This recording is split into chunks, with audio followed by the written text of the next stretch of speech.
प्रिय बंधुओं, हमें खुशी है कि आज छोटी पर महत्वपूर्ण दो बातें शेयर करेंगे जो जीवन को प्रकाश, दिशा और शक्ति देने वाला है। यह लिया गया है विनोबा भावे के गीता प्रवचन से। गीता प्रवचन में विनोबा भावे जीवन सिद्धांत बताते हैं। गीता के दूसरे अध्याय में जीवन के ये 3 महासिद्धांत प्रस्तुत किए गए हैं। पहला आत्मा की अमरता और अखंडता, दूसरा देह की क्षुद्रता और तीसरा स्वधर्म की अवैधता अर्थात अनिवार्यता। इसमें स्वधर्म कर्तव्य रूप है और शेष 2 ज्ञातव्य अर्थात केवल जानने लायक ज्ञान है। भगवान ने जीवन के सिद्धांत तो बताए, किंतु सिद्धांत बता देने से काम पूरा नहीं होता। गीता में वर्णित सिद्धांत तो उपनिषदों और स्मृतियों में पहले से ही थे। गीता में उन्हीं को फिर से उपस्थित किया तो इसमें गीता की अपूर्वता नहीं है। उसकी अपूर्वता तो यह बताने में है कि इन सिद्धांतों को आचरण में कैसे लाएं। इस महाप्रश्न को हल करने में ही गीता की कुशलता है।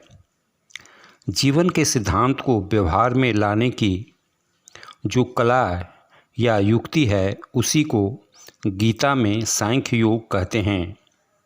सांख्य का अर्थ है सिद्धांत अथवा शास्त्र और योग का अर्थ है कला।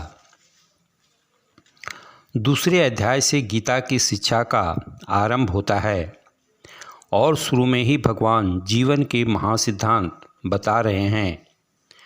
इससे उनका आशय यह है कि यदि शुरू में ही जीवन के वे मुख्य तत्व गले उतर जाएं, जिनके आधार पर जीवन की इमारत खड़ी करनी है, तो आगे का मार्ग सरल हो जाएगा।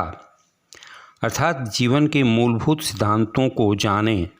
सिद्धांत अर्थात थ्योरी थोड़े होते हैं जो बदलते नहीं हैं, पर मेथड अनेक होते हैं जो बदलते रहते हैं। कर्मयोग में महत्व की वस्तु है फल त्याग। कर्मयोग में फल त्याग तो है, परंतु प्रश्न यह उठता है कि फिर फल मिलता भी है या नहीं। अतः तीसरे अध्याय में कहते हैं कि कर्म फलों को छोड़ने से कर्मयोगी उल्टा अनंत गुना फल प्राप्त करता है। फल अर्थात रिजल्ट पर ध्यान होने से हमारा फोकस, हमारा ध्यान सिद्धांत, पद्धति और सही कार्य करने से हट जाता है। हम निपुणतापूर्वक कार्य नहीं कर पाते हैं। साधारण मनुष्य अपने फल के आसपास बड़ा लगता है, पर इससे वह मिलने वाले अनंत गुना फल खो बैठता है। सांसारिक मनुष्य अपार कर्म करके अल्प फल प्राप्त करता है, पर कर्मयोगी थोड़ा सा करके भी अनंत गुना फल प्राप्त करता है। अतः फल त्याग को योग अथवा जीवन की कला कहना चाहिए। गीता कहती है, तुम कर्म को ही खाओ, कर्म को ही पियो, कर्म को ही पचाओ। कर्म करने में ही सब कुछ आ जाता है।